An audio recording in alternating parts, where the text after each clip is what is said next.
As the temps start rising, I feel the familiar urge to refresh my closet, but I don't want to waste money on pieces I'll only wear once or for just one season.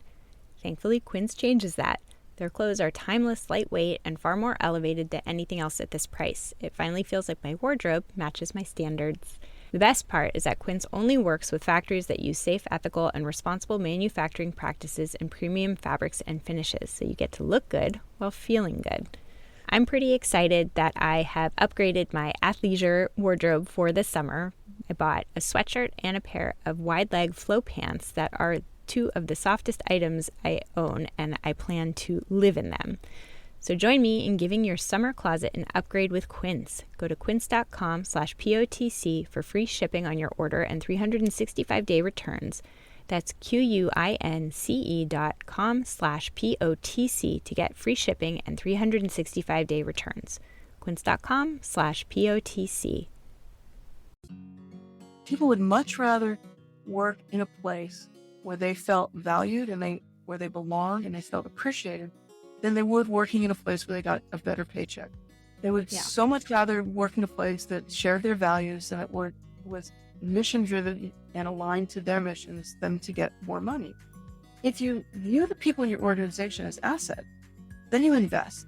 And you invest not just in salary, that's important, not just in an environment, that can be important, but you're really investing in leadership that invests in them. Leadership that wants to see their people be fulfilled, be happy that people feel appreciated. That was Chris Shipley on Psychologists Off the Clock.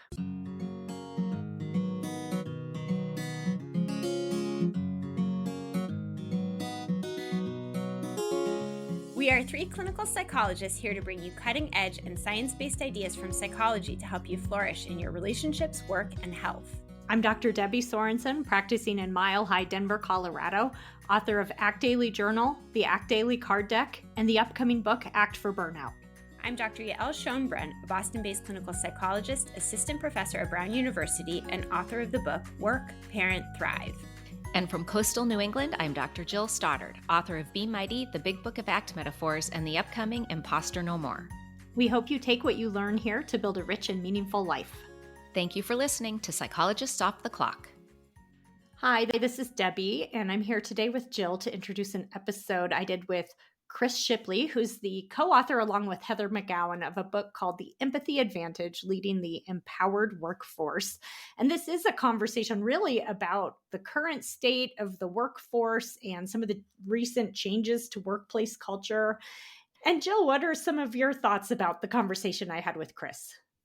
Well, I really loved this interview, and I think it's going to be helpful for people in both in leadership positions and non-leadership positions, or people who desire to be in leadership positions. And, at first blush, the title of the book, it might not seem entirely clear how it's related to psychology, which is what we typically talk about on the podcast. But it was so related to psychology. And some of the things that really jumped out at me is, Chris talks about how we need to shift our focus from overly looking at productivity of workers and instead looking at performance. And to me, that sort of reeked of focusing on process over outcome, which is something we talk a lot about in ACT and on the podcast. She talks about, she talked about the during the pandemic when everyone was working from home, how leaders started to trust their workers that they would do their jobs and do them well. And in fact, that's exactly what happened. And to me, that was a focus on, if we rely on our direct experience rather than language, like our assumptions or predictions that are often based on fear, that's optimal. And, so that really seemed like it mapped onto ideas from ACT and psychological flexibility and psychology. And then, of course, you guys talk a lot about values and how important it is for people to feel like they have a sense of purpose, that they're not just a cog in, some machine, and the importance of intrinsic motivation versus extrinsic motivation. And I wrote down this quote. Chris said, "People aren't an expense, they're an investment." And the importance of leaders really kind of having this mindset shift away from strictly focusing on, the bottom line and the productivity, and really investing in workers in them having a quality experience that will then, improve, the entire system. A lot of what you're talking about has to do with sort of short term versus long term. If you kind of set people up for more long term satisfaction and flexibility and that kind of thing, it will serve you well in the long run, even if in the initial moment, sometimes it feels a little bit harder to lead in that way. You are so right. And I think what you're speaking to is less optimal leadership styles often are probably experiential avoidance in action, right? Like I'm micromanaging my team because I feel uncomfortable that if I don't, everything might blow up. So in the short term, these things that I'm doing are making me feel better, but in the long term, they're really creating more problems. And having that more, that less myopic view and kind of longer term view is going to produce better results. Yeah, a lot of people might be able to relate to the concept that sometimes organizations, businesses, etc., they can be reactive, right? Or leadership can Right. be reactive, where it's like everybody panics about this one thing and loses sight of the bigger vision. And I think that can be a problem. I think, when people are in a leadership role, I think, or aspiring to be in a leadership role, I think that it can be a really difficult place to be, because often you're bumping against constraints, kind of from above, whether it's executives or shareholders or what have you, policies, and then trying to keep people happy who you're leading. And so it can be really hard and stressful. And I think as I was reading Chris's work and talking to her, I was really thinking about how some of the skills are not what you would think. To be a good leader, sometimes you don't have to be the world's foremost expert on some of the details. It's like you have to have empathy. You have to have that ability to be flexible and to think about multiple different perspectives, right? You have to do some perspective taking. You have to have emotional intelligence and flexibility, and really being a leader. I think often it's about being in contact with your values. What kind of leader do I want to be? How can I be authentic to myself and my values and do the best to handle all of these really hard situations that keep coming my way day after day? And so I love that she emphasizes some of those kinds of skills. Those actually really matter a lot. Some people might call them soft skills or people skills, or, really sort of emotional intelligence skills.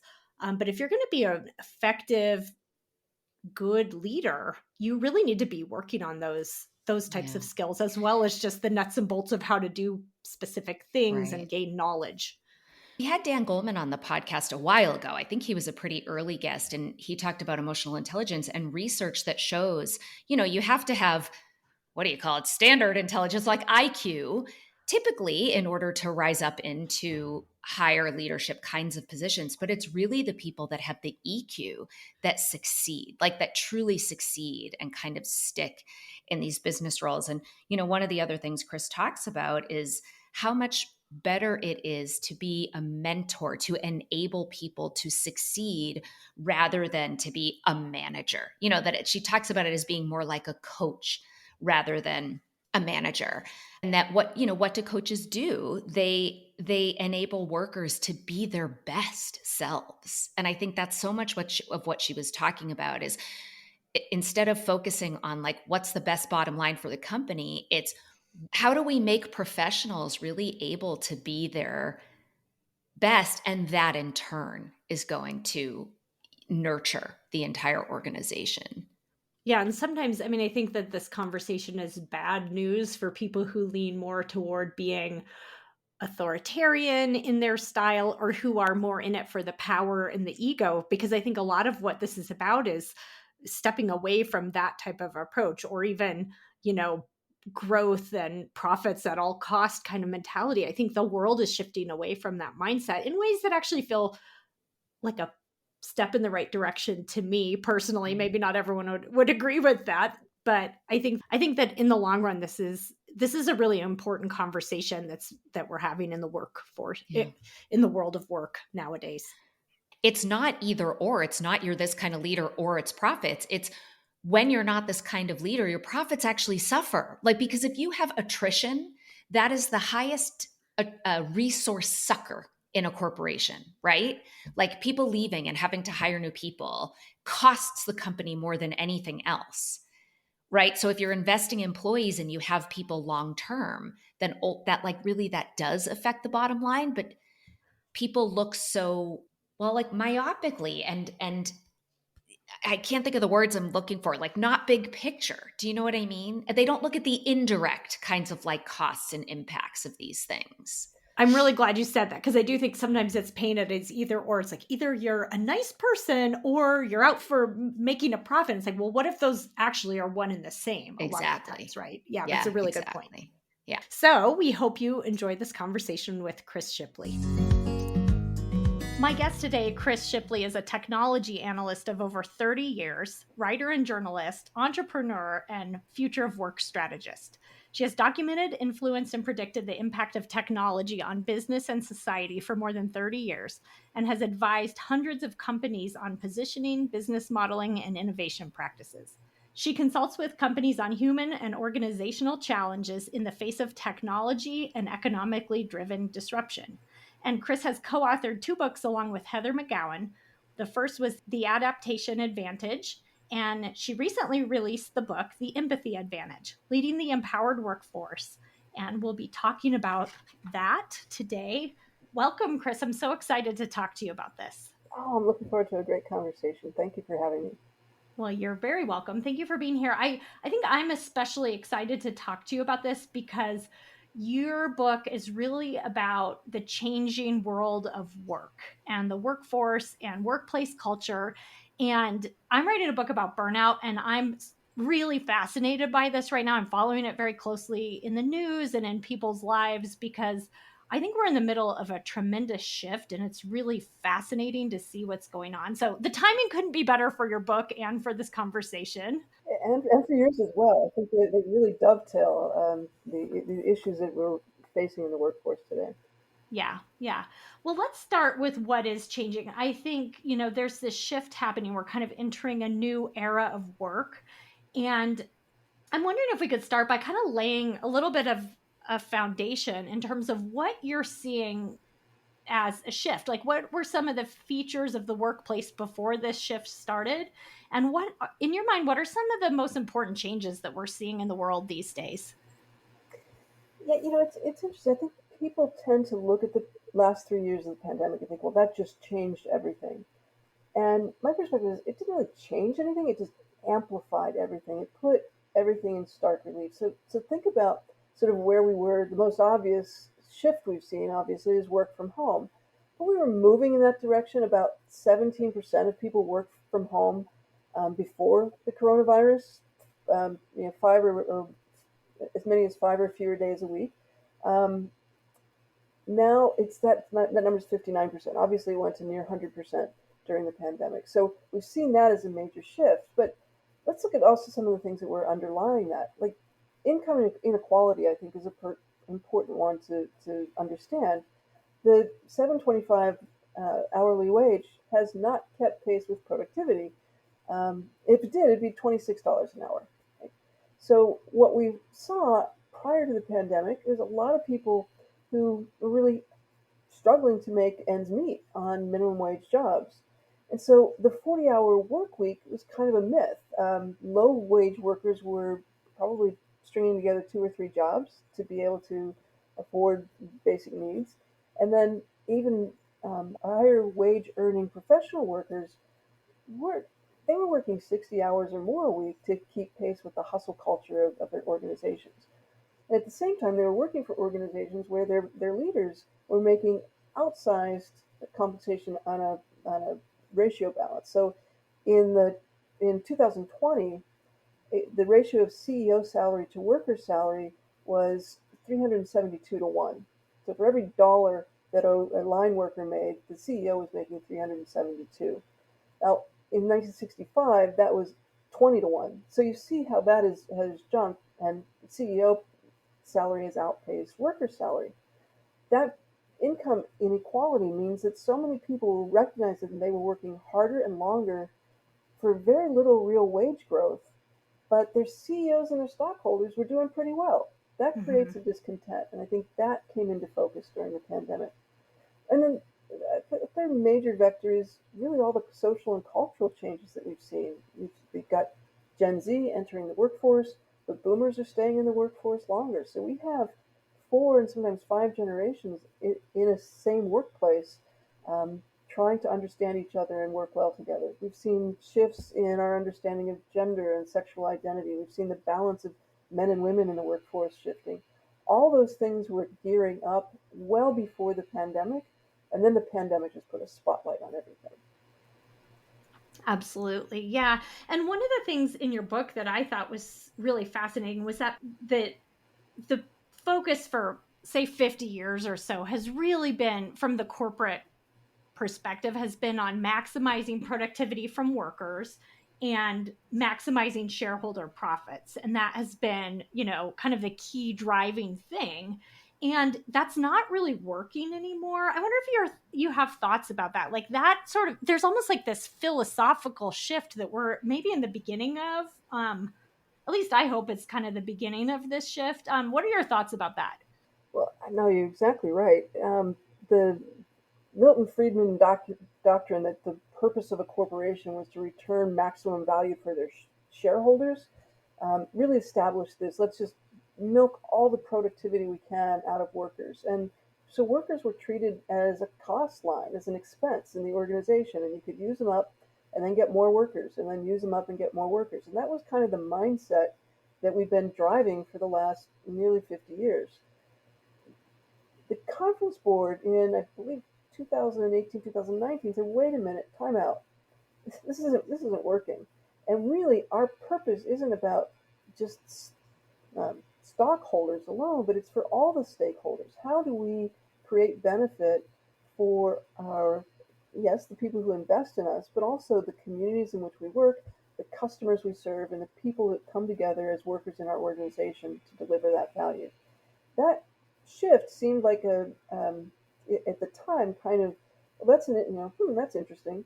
And now I think it's seismic. We recognize that it's actually turning the workforce upside down to really reprioritize what's happening in the workplace to create value, and that creating value and working and driving performance rather than productivity actually is building more value, more economic value into corporations because it's delivering value across all of those shareholders. Yeah. And I think I've thought so much about how the pandemic has played a huge role in the work changes. And you already mentioned this, right? Even things like working from home and more flexibility and just some really big differences. But I think something I learned from your book that I didn't really realize before is how much that trend was already starting prior to the pandemic, that some of this was in motion already, and then the pandemic maybe accelerated it or just really changed things very quickly. It was certainly an accelerator for things like digital transformation. In late 2019, we still had a lot of folks who were saying, we've got this 5-year, this 10-year plan to be fully automated or digitized in various parts of our workplace. And then in March of 2020, everyone got sent home, and we had to figure out how to do this stuff really quickly. And by some accounts, 5 years worth of digital transformation, technology, and implementation happened in about 3 months. Right? Mm-hmm. Companies that never, were considering maybe we should do some kind of digital aspect of our business or online ordering or other kinds of the work. Even we think about Zoom, the fact that we're having this conversation now thousands of miles apart. Those things were all kind of, that would be interesting to do. Teleconferencing is fine if we need it. And now it was essential. And so all that activity happened really, really quickly. And people had to adapt to that. I think the other thing that sometimes we don't pay enough attention to, but is a significant transformation, is that in the in the pre-pandemic world, leaders, managers manage with this sense of I'm all knowing, and I'm the boss, and I'm going to watch you work. And when you're sitting here in the office, I can see what you're doing, and I can direct your activities. Then everybody goes home. And now it's really hard to manage, micromanage, direct. Instead, you had to trust. You had to provide Mhm. guidance. You had to point to the goal and then say, guys, get it done. And people did it. Yeah. They got their work done. They were trusted by their organizations to do that work. And they had a tremendous autonomy, which was so essential when you're managing kids from learning from home, right? Homeschooling, and had in many households one or two other adults who were also trying to find their corner of the house to have a Zoom meeting or get their work done, and so corners of bedrooms and kitchen tables and living rooms were turned into offices. You needed to have a whole lot of flexibility and autonomy to manage your time and manage your space to get your work done, and your organizations generally trusted you to do that. So now 3 years later, the world's saying the pandemic is easing. We can go back to normal. We're not going to go back anywhere, but we can talk about that. But but now you say, "Oh, okay, but I'm not giving back that trust. I'm not going to give back that autonomy. That flexibility was the thing that allowed me to get through this difficult time. So why would you take that away from me now? You trusted me for 3 years. Why don't you trust me now?" And I think that shift is one that maybe seems subtle or maybe unspoken, but is so dramatic in the way that workers are thinking about their jobs today. Yeah, I'm really glad you raised that because I think that's so the psychological impact of that is so important. I think we know from research that people are happier and more satisfied and less burnt out at work if they have some autonomy and flexibility. And I think sometimes, the executives and leaders and managers are there is this sense of like I have to make sure you're here and keep an eye on you and make sure you're doing your work and people don't like that. And the pandemic really forced that change a little bit and it was a good change, but now it's like we don't want to go back to that way. I mean, I know that's not every worker and not every organization was able to do that, but I think that in general that happened a lot.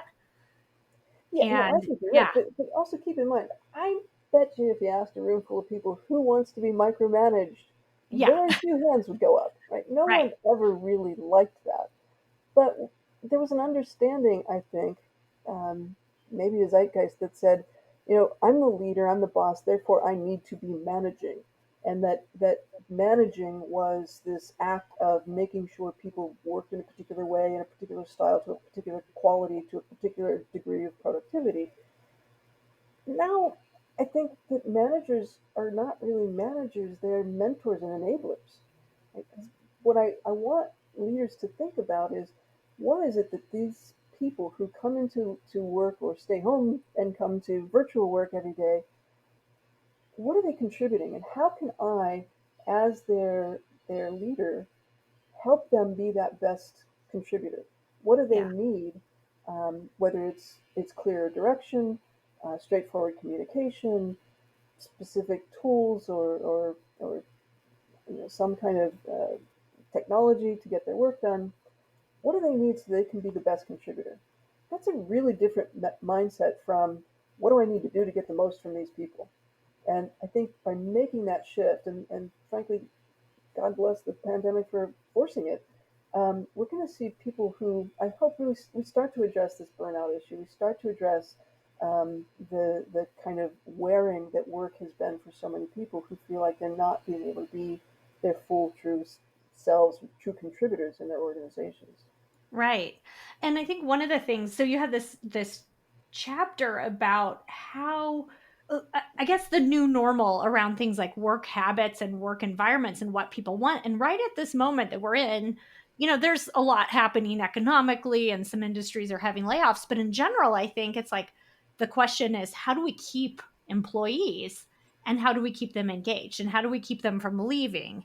And I think that in this new normal, maybe people, leaders are having to ask themselves those kinds of questions. So, what do you think? And I loved your chapter on work habits in this new era. And I'm wondering, what do you think are some of the important factors to keep workers happy right now? Yeah, well, first I want to address the issue. I talked about we're not going to go back to normal, And we talk often about the new normal, and I want to give you another frame, which is what I like to call the now normal, because things are moving so fast, and by things I mean technology. And we think about just in the last quarter what we've learned about generative AI and the way it's going to impact our work. It's got a lot of people um, both incredibly fascinated and curious, but also some people very apprehensive about these new technologies. Um, Cultural shifts, political shifts, all those things are changing so fast that normal is only going to be normal for a very short period of time until something else comes along and shifts our thinking again. And so, if we can adapt ourselves to the idea that normal is normal for a time, for now, and things are going to shift and change again, I can be more adaptable and ready for those changes. And I think sometimes normal or going back to normal is about being more calcified in our way of thinking about what our roles are in our work or what our roles are with society or family.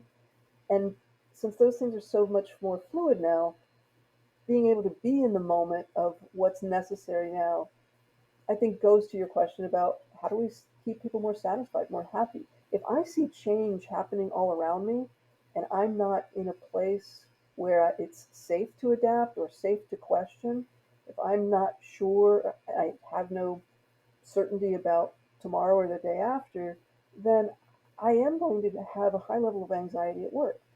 And so, what leaders can do, I think, are first of all recognize that things are rapidly changing, work with their teams to build change and learning into the act of doing work. Um, uh, my co-author Heather says, we used to work in order to learn, and now we are working, or we used to learn in order to work, and now we're working in order to learn. So how do we Mm. build learning into it as a continuous cycle that allows us to be prepared and for whatever change may come, gives us that sense of more confidence. We don't know what's out there, right? And so a leader being willing to say, I don't know, but let's find out together suggests a level of curiosity and candor that we're not used to seeing in the workplace, but I think gives, again, reduces the level of anxiety and gives workers a more sense of commitment and engagement to an organization that is at least being really honest about where things are going. And then I think, the title of the book, it's empathy. Let's understand who we are. I think we have to start with being empathetic with ourselves sometimes. And then really reaching out and getting to know where our people are coming from. We can't lead them if we don't know them. And so by building those, I think, three layers together, you get to a place where you create a psychological safety um, and conditions for people to lower anxiety, be more adaptable, and be more I don't know, content. Maybe too much to wish for, but happier at work. Okay. I want to unpack the empathy piece a bit more later on in our conversation. That's, it's in the title of your book, and so and I want to dive into that a little bit more for people who are in a leadership position to see what that means. But first, I want to just say that I think you and Heather must have been psychic, because your first book, which I haven't read, I read The Empathy Advantage and it's terrific. So now I want to go back and read your first book, but it was called The Adaptation Advantage. So I assume it's about being adaptable. And didn't it come out right around the time COVID was starting up? Well, that was a really interesting timing, wasn't it? Interesting in that, isn't it the Chinese curse? Interesting, may you live in interesting times. We finished Right. the manuscript for the book in the I guess in December of 2019, and we had big plans for a typical book launch, and we would go do lots of speaking and meeting with people and book clubs, and the book was due to be in market in early April of 2020.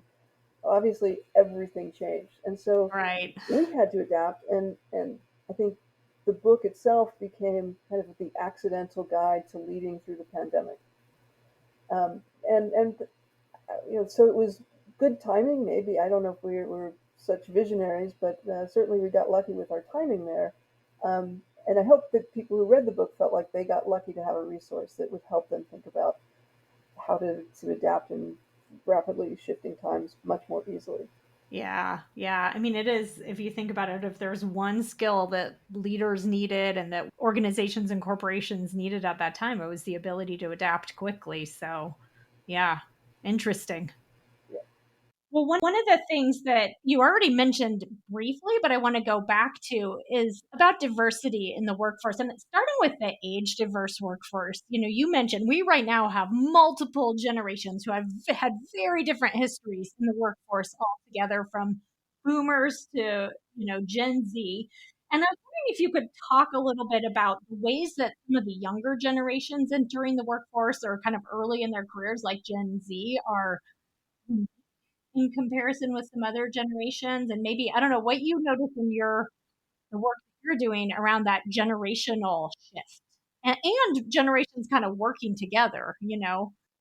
Well, this is a story is probably as old as time, right? Well, the youngins and the old ones coming together and not understanding each other. Yet I think that again, because we're living in this age of so much exponential change, older generations like mine may not fully appreciate what Gen Z coming into the workforce have experienced. You think about it, these are young people who have never known the world without conflict, or were born at the time of 9/11. They have never known a world, a long, long period of financial stability. They've seen multiple financial crises through their lifetime. They have lived a life of, you know, as a baby boomer, we may have had duck and cover drills, but they have active shooter drills in school all the time and face the reality of gun violence. Climate change and the climate crisis is weighing heavily on this generation, um, and on and on and on. So it is not surprising that this is a generation of young workers who are saying, this needs to have some meaning and some purpose for me. I don't see the point in spending my time working on things that aren't going to move the needle. And that's a really different mindset from someone of, say, a baby boomer generation who thinks, listen, kid, I had to suck it up when I was your age and take that terrible job and work hard for a mean boss. And you just need to, buckle up and buckle in and do it. Those are really different mindsets. Right? So when you put those two mindsets in the workforce, you got hey, okay, boomer, and kids today kind of mindset, that's a conflict. Unless you can restructure, again, you're thinking about it. And this is one of the things that I think we miss when we, sometimes when we talk about diversity, inclusion, and belonging in the workplace, is that we'll see that as its checkbox. We have to have a couple of those and a couple of these and a couple of them to make a diverse workforce. We're missing the point. And the point is, there is such an opportunity to learn from different perspectives. And that learning from different perspectives means we also have an incredible opportunity to serve better our customers, our stakeholders. And we have a great opportunity to identify new avenues for value creation, new opportunities. We have a better opportunity to solve difficult problems because we're seeing it from every different angle. And I think that's the benefit of diversity and inclusion. It's not and I hesitate to let this word come out my mouth, it's not a woke issue, not being woke at work. It's about maximizing value because now I can see all the vectors from value that will impact the products and services and the value that my company delivers to the marketplace. And if you come into the workplace as a boomer, as a Gen X, as a Gen Z, and you say, I don't, I didn't listen to the music you listen to. I don't understand why you don't wear your hat forward, and I don't understand why you always feel you need to wear a coat and tie. And you put that aside. Well, what's your experience? What do you know? What are you feeling? The learning that comes from that is going to make you so much better in your work, and it's going to be so much more interesting, I Yeah. think, for the curious mind. And so, these, I think each generation has its set of formative experiences. The Gen Z has a very different and much more difficult, I think, set of formative experiences, and recognizing that there is value there, and not just discounting this as a slacker generation who doesn't want to work, is where we start to, I think, help that generation also emerge from what we're seeing more and more as kind of malaise is probably too nice a word to say, but we're seeing a lot of issues of depression and mental illness in that in the Gen Z was, well, they've been given a very heavy burden to carry. And so how can we in our workplace also help them lift that burden? Yeah, and I mean, I think because of that desire for, doing something that matters in the world, some younger folks are challenging the status quo, and that's a good thing.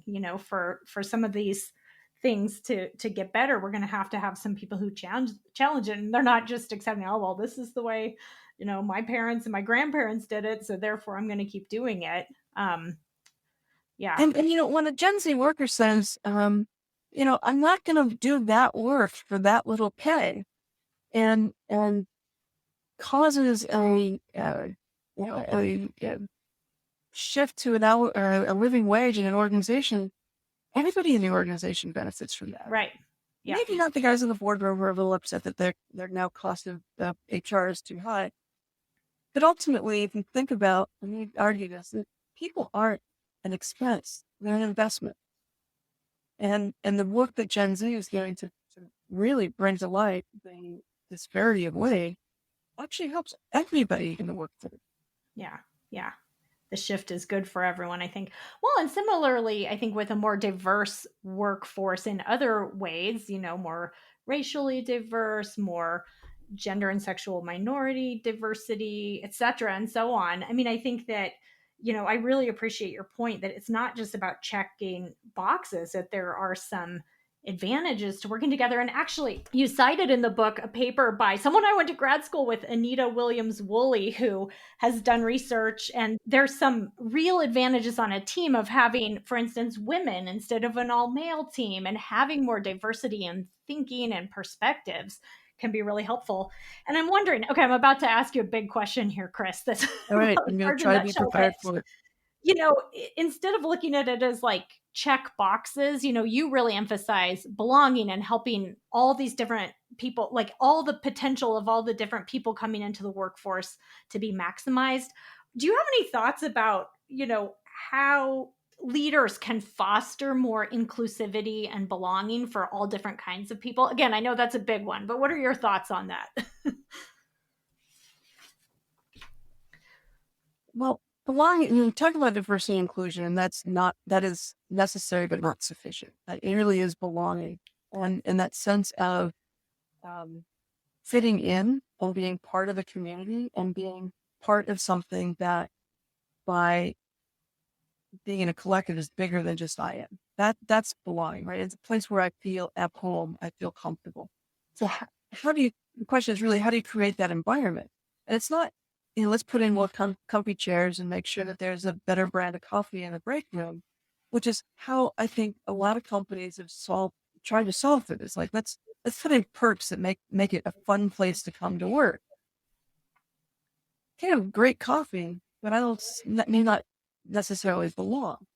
I belong to a place where I have shared values, where I see that what I contribute is valued by the organization and that drives to something that is meaningful to me.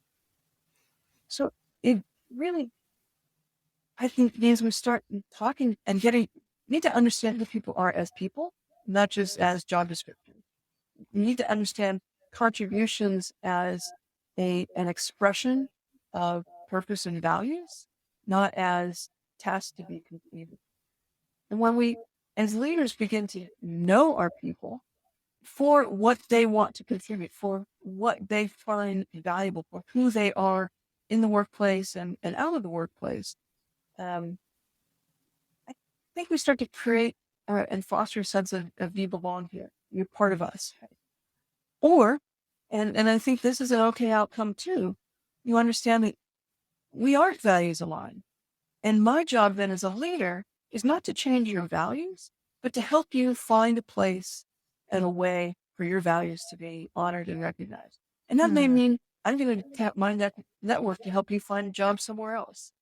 It might mean that I'm going to we're going to have to come to some understanding about a separation that's done in a supportive way. It's not about your work and your quality of work, but you're never going to be happy here if you want this kind of environment and we can only provide that kind of environment.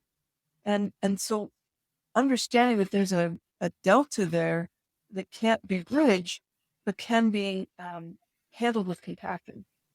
Yeah. Even that exercise for those who are on, if you will, your side of the grid says, okay, this person, this leader is helping us create a more cohesive and uh, understanding community by doing this compassionate thing to help someone find their way that's going to be more fulfilling for them. Yeah. Yeah. So, and that's not easy to do. I think, again, one of the things we talk about in the book is that as a leader, you really have to have this mind shift. That you no longer have people who are working for you. You're working for them. Your job is to be an enabler so that people can come in and be able to do their best work. Um, and that sometimes um, it means bending in ways that you're not accustomed to as a leader, where,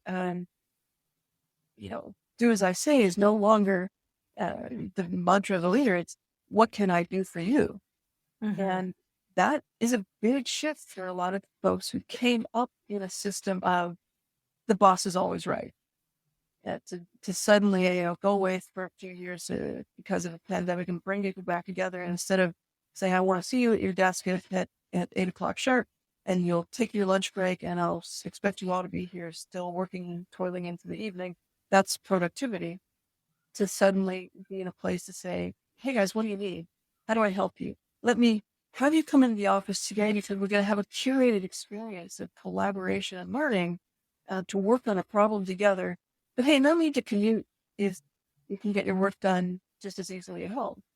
Managing those multimodal ways of working in a much more curated way is a lot harder than telling people what to do and when to do it. And so I have great empathy for leaders today because their job has gotten a lot harder. However, I think those who embrace that are also going to find that their jobs are getting a lot better because they're engaging with people in a way that they hadn't, and they're finding opportunities for their businesses in ways they couldn't before, and they're solving problems much more completely and collaboratively in ways that were incomplete before, and building value for their company, but also building relationships in a place that they belong to. It's not just about do my employees belong here? Do they feel a sense of safety and belonging? But do I, as the leader, also belong? Is this where I should be? And is this the work I should be doing? All of those things. It's hard, but I think it's better. And that's the goal I hope people will reach for. Well, I'm really glad that you said that because I think in some ways, yes, it sounds daunting. I think if you're in a leadership position or if you're a manager, you're sort of in the middle here trying to, kind of make this thing run, but also keep people happy. So yes, it can be challenging. And in some ways it's easier to just say, hey, do this, this, this, and this. I'll expect it by 5 p.m.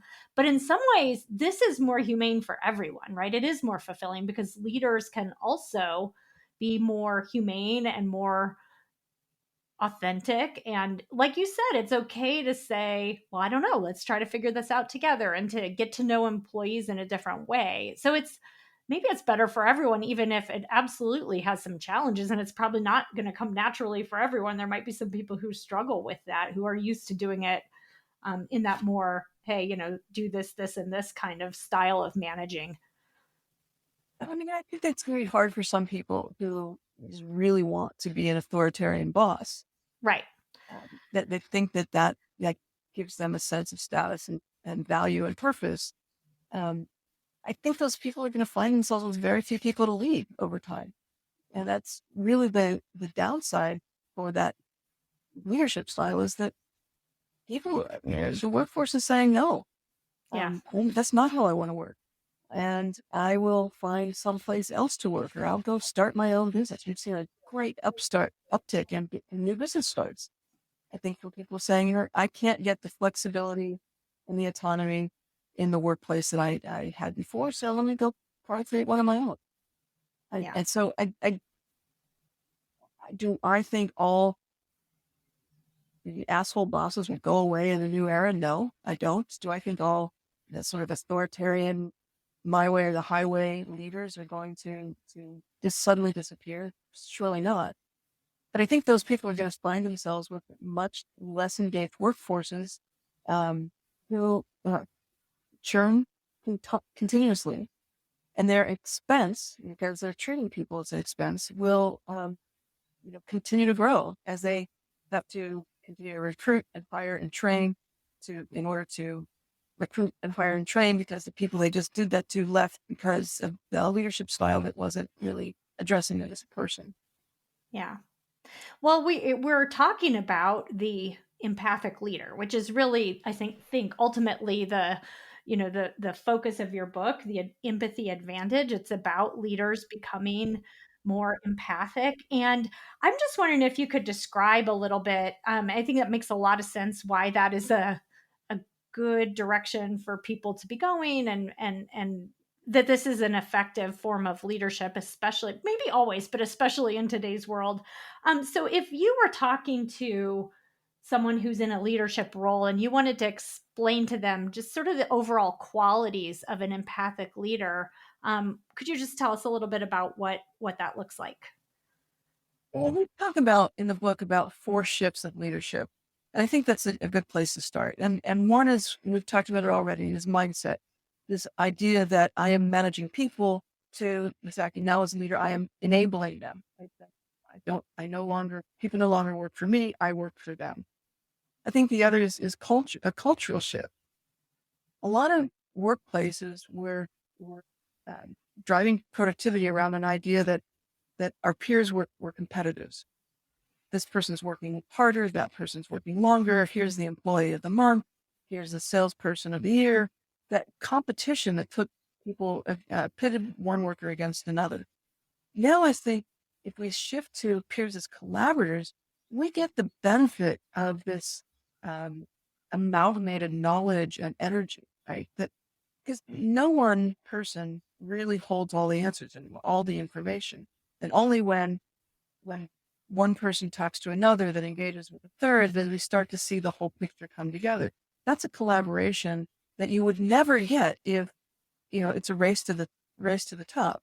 Because I want, in that competitive environment, I want to hold information to myself because that's my currency. In a collaborative environment, I want to share everything I know because becomes my currency. So that's I think an incredibly important shift. We've talked a lot already about values, but I think that's another place that we really want to tap in terms of an approach.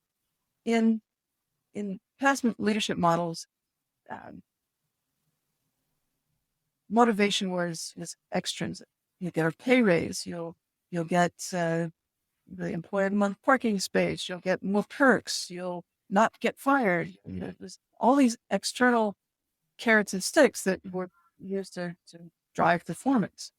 I think in this new era, what we're really looking for, how do we foster the intrinsic motivation? How do I get someone to come to work every day, not because they're chasing a paycheck, but because they're chasing a dream, they're chasing a value, they're chasing a purpose?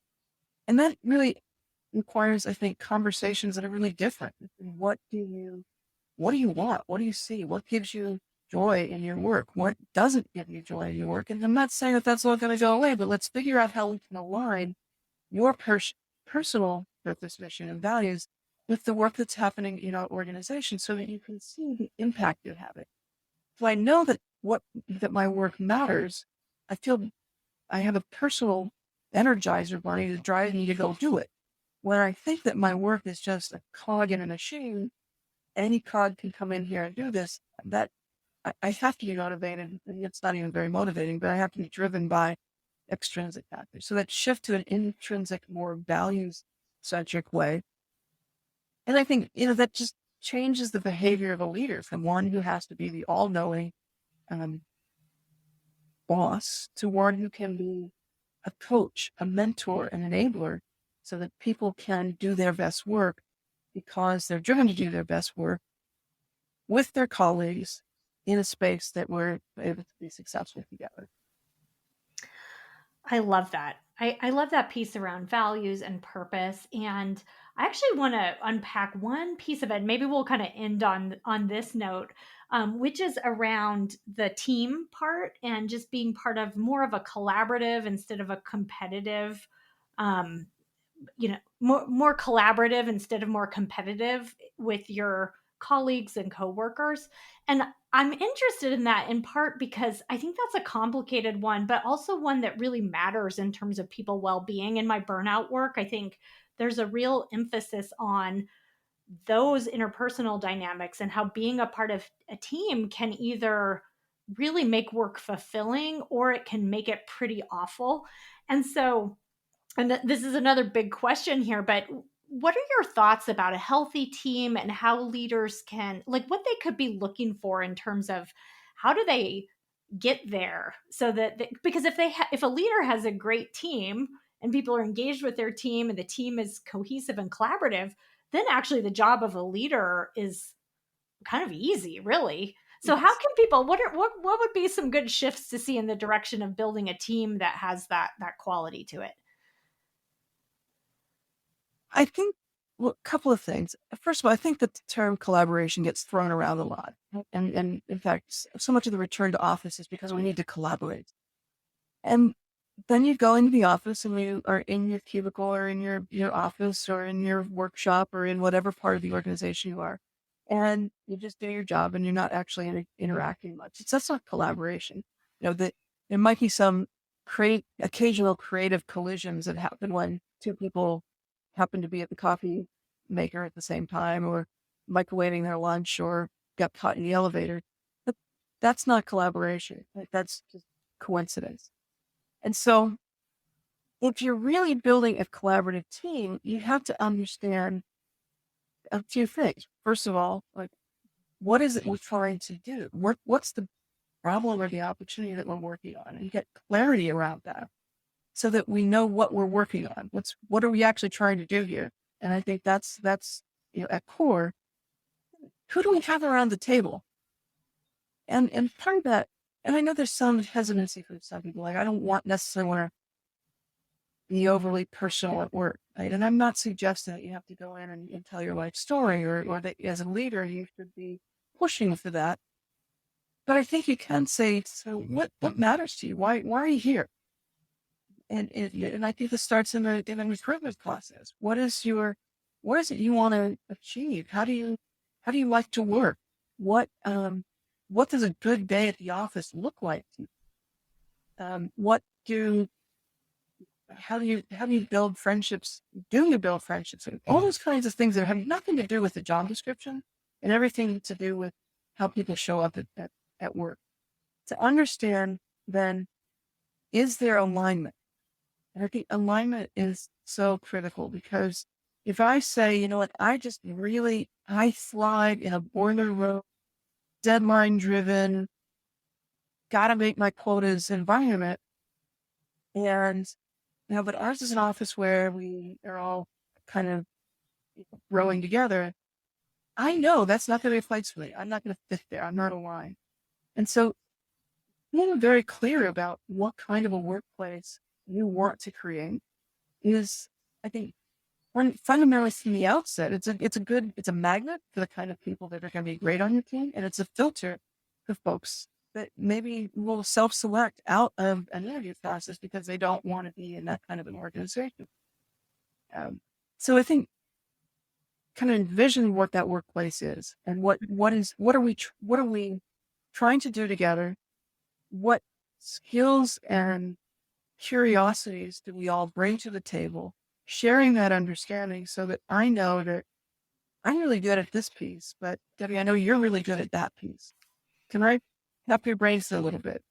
That and I have a reason for coming in the office to actually sit with a group of my team members to really work on something together and not just come to have a meeting, but come to work on a challenge together. All of those things start to create a place where we belong, we want to be part of, because we're all working toward that goal that we all said was the thing we wanted to complete. Yeah. One of the factors for burnout is feeling appreciated, feeling valued, feeling like your work matters, it may not even be in some grand sense of the world, but just feeling like, oh, it's people that respect me and value the work that I'm doing. And so I think that tone that you're talking about, it's kind of everybody's bringing something, and that thing is being appreciated and is being, and their contribution is being appreciated. That's Yeah, a nice absolutely. dynamic. There's so much research and especially of late that talks about people would much rather work in a place where they felt valued and where they belonged and they felt appreciated than they would working in a place where they got a better paycheck. They would Yeah. so much rather work in a place that shared their values and was mission driven and aligned to their missions than to get more money. And I think it really comes back to this fundamental question of, are people in your organization a an expense line in a budget? And if so, hire them and fire them. And we're seeing that with I think these um, the contagion of layoffs. Just well, that'll save us some money. Let's get rid of 10,000 people. Yeah.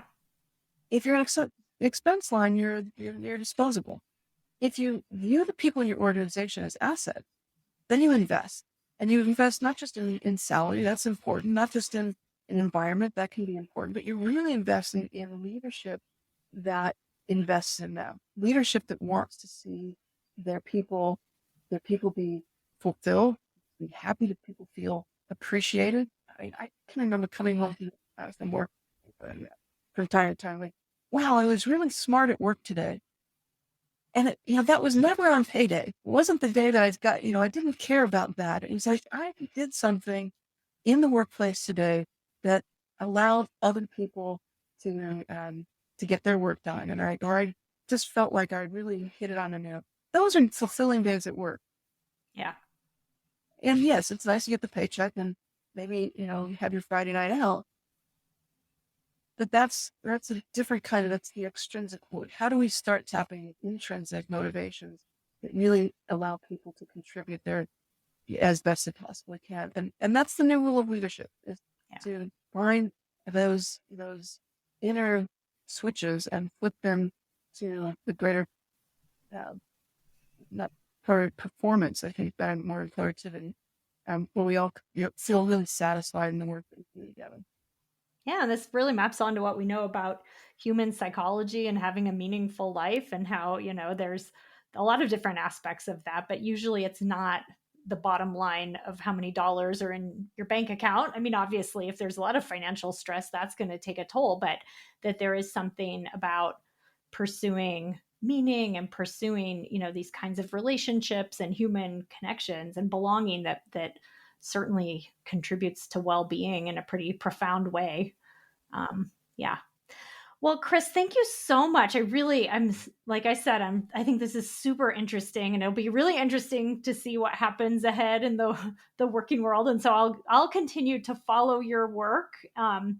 And so again, your book is The Empathy Advantage: Leading the Empowered Workforce. I highly recommend it to anyone who's interested in this, anyone who's in a leadership position or just wants to think about the working world that we're in nowadays. Where can people find out more about your work, and where can people follow you, Chris? Yeah. So both Heather McGowan and I have, I think, relatively simple URLs. I'm at cshipley.com and she is heathermcgowan.com. And we both write a lot about these topics on LinkedIn and on Twitter and elsewhere. So really a simple Google search will get you there. We'll get And you there. what we both really enjoy about our writing, and certainly on social platforms, is the engagement. I would love the comments back for the interaction. So I would love to see those. I think we're in a place right now where, as I said, it's a now normal, and we don't really have a lot of clarity on the future. But I think we can get there together. It's going to take a lot of these kinds of conversations to help us do that in a most healthy way. And I'm really so thrilled for the work that you're doing, particularly around burnout, which is such a challenging issue. I think that um, we can. I feel really optimistic about where the future is going in the workplace because workers are empowered. And I know that feels maybe threatening to some leaders. Or it's different to some leaders that when they recognize that that's their great opportunity to tap that and use it to the benefit of the entire stakeholder of the organization. And that's when everyone feels empowered. Yeah, So I feel thank the you same for way. inviting me into this conversation, for the work you do. I really appreciate it. Yeah, I think we share this desire to talk about this and spread the word, and so yeah, I will look forward to following your work, and we'll link to all of those resources to the book and to your web pages. And I know you both do some consultation and speaking engagements, and so we'll link to all of that on our show notes for today. And Chris, thank you for the important work that you're doing and for being a voice of change. And I really appreciate you coming on today. Oh, been great talking to you. Thank you so much. Thank you. Hey, Psychologist Off the Clock listeners, I'm going to guess that if you got to the end of this episode, that you also love to geek out about books in psychology. If you don't know where to store all your books and people are already complaining that you talk about this book that you're reading all the time, then why don't you join us once a month to read a book together? If you're interested in joining us, we hope you are. Just send an email to offtheclockpsych@gmail.com and we'll send you more information. Thank you for listening to Psychologists Off the Clock. If you enjoy our podcast, you can help us out by leaving a review or contributing on Patreon. You can get more psychology tips by subscribing to our newsletter and connecting with us on social media. We'd like to thank our strategic consultant, Michael Harold, and our podcast production manager, Jadine Stout-Williams. This podcast is for informational and entertainment purposes only and is not meant to be a substitute for mental health treatment. If you're having a mental health emergency, dial 911. If you're looking for mental health treatment, please visit the resources page of our website, offtheclockpsych.com.